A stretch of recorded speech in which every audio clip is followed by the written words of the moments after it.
E nós estamos aqui na Medicina Veterinária da Unifenas, porque assim como os humanos, os animais de estimação também são acometidos de uma série de doenças. Para mais informações, eu estou aqui com a Carolina, que vai falar um pouquinho para nós a respeito dessas enfermidades. Bom, assim como nos humanos, os cães e os gatos também possuem várias doenças que pioram e aparecem durante o inverno. Em cães, principalmente, aparece a traqueobronquite infecciosa canina, que é mais conhecida como tosse canis, que é a famosa tosse que os cães têm. Então, é só começar o tempo seco, o inverno. Cães que principalmente vivem juntos, né, em canis ou até mesmo tutores que possuem vários animais, começam a ter esses sinais clínicos. Já nos gatos, é mais comum ter síndrome respiratória felina, que são sinais compatíveis com a gripe.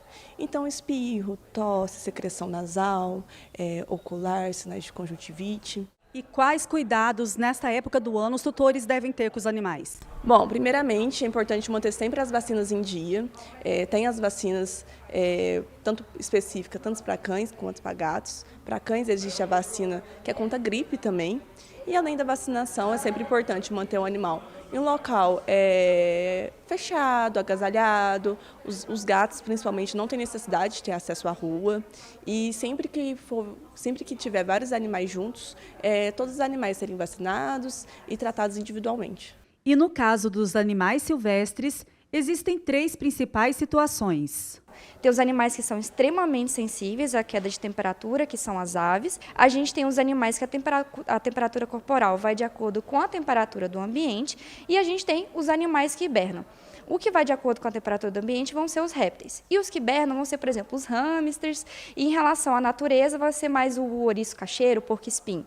Então, nas situações, a gente tem que se alertar ao que é normal do animal e o que é patológico. Por exemplo, produção de secreção, o animal fica mais distante dos demais animais, tosse. E para quem tem um animalzinho em casa, sempre condicionar melhor o ambiente para ele, colocar um aquecedor, no caso de aves, jogar a coberta para cima da gaiola. E os que hibernam, a gente prefere que disponibilize o material para eles fazerem a própria toquinha, deixar o alimento ali para eles sentirem que eles estão nos hábitos naturais deles, da natureza. Então, você vai ter essa capacidade de diferenciar. Em relação às que são de vida livre, a gente costuma defender, tomar cuidado muito com a vegetação, para esses animais terem também um material disponível no meio ambiente para se proteger na época do frio. E quais sinais indicam que o tutor deve procurar atendimento veterinário? Normalmente, principalmente no caso de aves, começa a ter muita dificuldade respiratória. Você vê que ela está fazendo muito esforço para respirar, principalmente quando a alimentação é errada também, isso complica na época do inverno.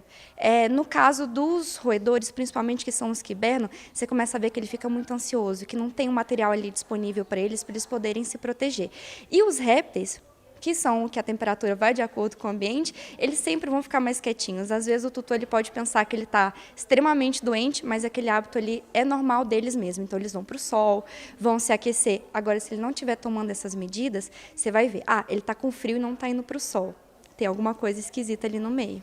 A professora e veterinária fala sobre o vírus da influenza aviária, a nova doença que atinge os animais no Brasil. Ele é um vírus que ele é natural de região fria, né? Então, e ele tem como hospedeiro principalmente as aves aquáticas, mas ele é considerado, ele é um vírus que ele precisa desse portador, que é a ave, né?